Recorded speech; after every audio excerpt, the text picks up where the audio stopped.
Are you looking to increase your business's social media presence this year? Are you one of the many people who at the start of this year has made a bit of a pledge to be more visible and more consistent on social media? Are you somebody who feels really happy with your social media strategy for your business? Or are you like the many people who constantly wonder whether you're quite getting it right and whether there are silly mistakes you're making or easy tweaks that you could make that could actually make all the difference?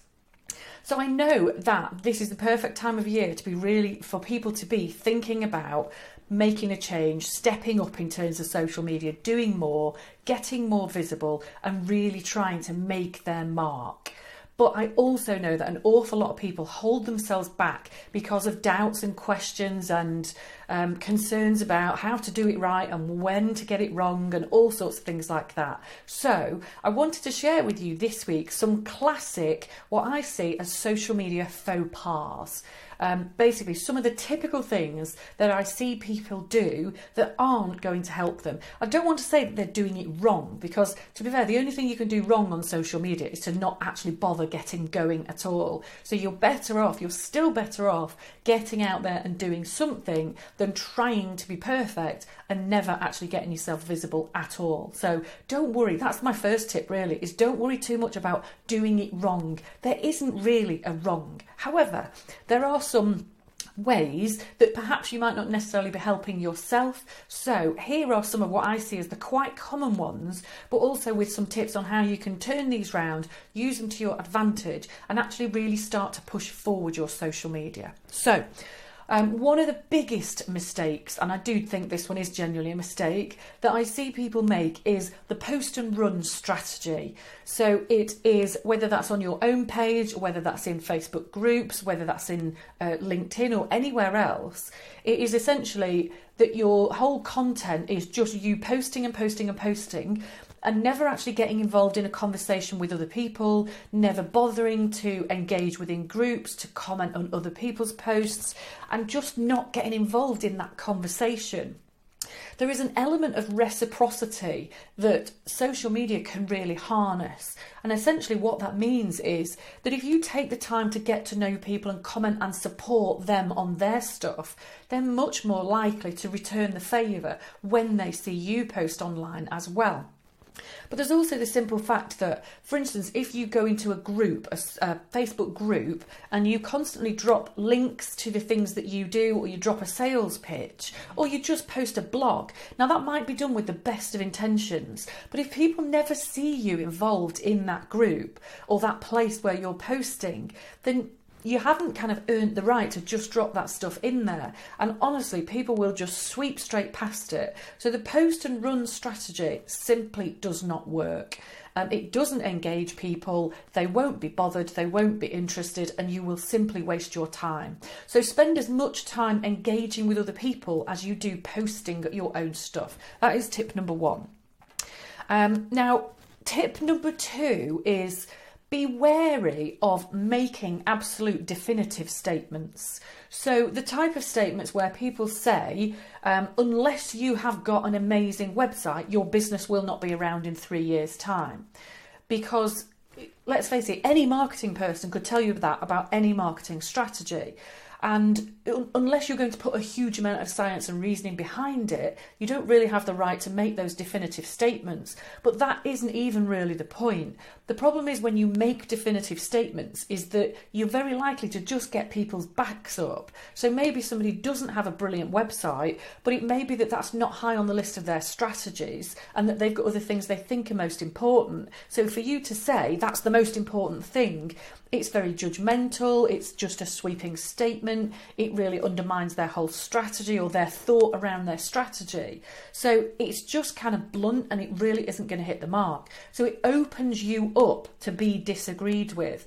Whereas if you just looked at that little statement, rather than saying if you don't have a brilliant website your business won't be around in 3 years' time, if you just tweaked that to say something along the lines of, if you improve the look and feel of your website, you have a much bigger chance of being here in 3 years.